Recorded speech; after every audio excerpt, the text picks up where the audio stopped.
ನೇರ ದಿಟ್ಟ ನಿರಂತರ ಸುದ್ದಿಗಳಿಗಾಗಿ ವೀಕ್ಷಿಸಿ ಕೆಎಸ್ ನ್ಯೂಸ್ ಟಿವಿ ಕನ್ನಡ.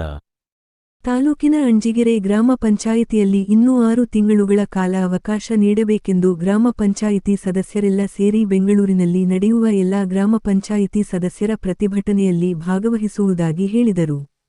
ಗ್ರಾಮ ಪಂಚಾಯಿತಿ ಸದಸ್ಯರಾದ ಮಂಜುನಾಥ್ ಮಾತನಾಡಿ, ಈಗಾಗಲೇ ಸರ್ಕಾರ ಗ್ರಾಮ ಪಂಚಾಯಿತಿ 5 ವರ್ಷಗಳ ಕಾಲ ಮುಕ್ತಾಯ ಹಂತದಲ್ಲಿದ್ದು ಆಡಳಿತಾಧಿಕಾರಿಗಳನ್ನು ನೇಮಕ ಮಾಡಲು ಗ್ರಾಮ ಪಂಚಾಯಿತಿಗಳಿಗೆ ಸುತ್ತೋಲೆ ಹೊರಡಿಸಿದ್ದಾರೆ.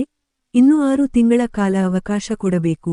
ನಮ್ಮ ಸರ್ಕಾರದಲ್ಲಿ ಅನೇಕ ಯೋಜನೆಗಳಿದ್ದು ಆಡಳಿತಾಧಿಕಾರಿಯನ್ನು ನೇಮಿಸುತ್ತಿರುವುದು ವಿರೋಧವಾಗಿದೆ. 1 ವರ್ಷದಿಂದ 15ನೇ ಹಣಕಾಸಿನಲ್ಲಿ ಹಾಗೂ ನರೇಗಾ ಯೋಜನೆಯಲ್ಲಿ ಕೆಲಸ ಮಾಡಿರುವ ಬಿಲ್ಗಳಿಗೆ ಅನುದಾನ ಬಂದಿರುವುದಿಲ್ಲ. ಹಾಗಾಗಿ ಆಡಳಿತಾಧಿಕಾರಿ ನೇಮಿಸದೇ ಈಗಿರುವ ಗ್ರಾಮ ಪಂಚಾಯಿತಿ ಸದಸ್ಯರನ್ನು ಚುನಾವಣೆ ನಡೆಯುವವರೆಗೂ ಇವರನ್ನೇ ಮುಂದುವರೆಸಿಕೊಂಡು ಹೋಗಬೇಕು. ಆಡಳಿತಾಧಿಕಾರಿಗಳು ಯಾವುದೇ ಅಭಿವೃದ್ಧಿ ಕೆಲಸ ಮಾಡದೆ ಹಣವನ್ನು ದುರುಪಯೋಗ ಮಾಡಿಕೊಂಡು ಯಾವುದೇ ಹಳ್ಳಿಗಳಿಗೆ ಹೋಗದೆ ಲೋಪವನ್ನು ಎಸಗುತ್ತಾರೆ. ಆದ್ದರಿಂದ ಆಡಳಿತಾಧಿಕಾರಿ ನೇಮಿಸುತ್ತಿರುವುದು ನಮ್ಮ ವಿರೋಧವಿದೆ ಎಂದು ಹೇಳಿದರು.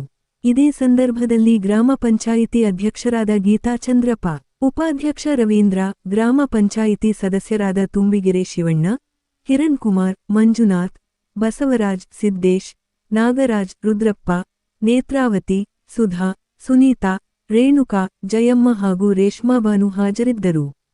ವರದಿ Mahesh Arasikere, KS news TV Kannada.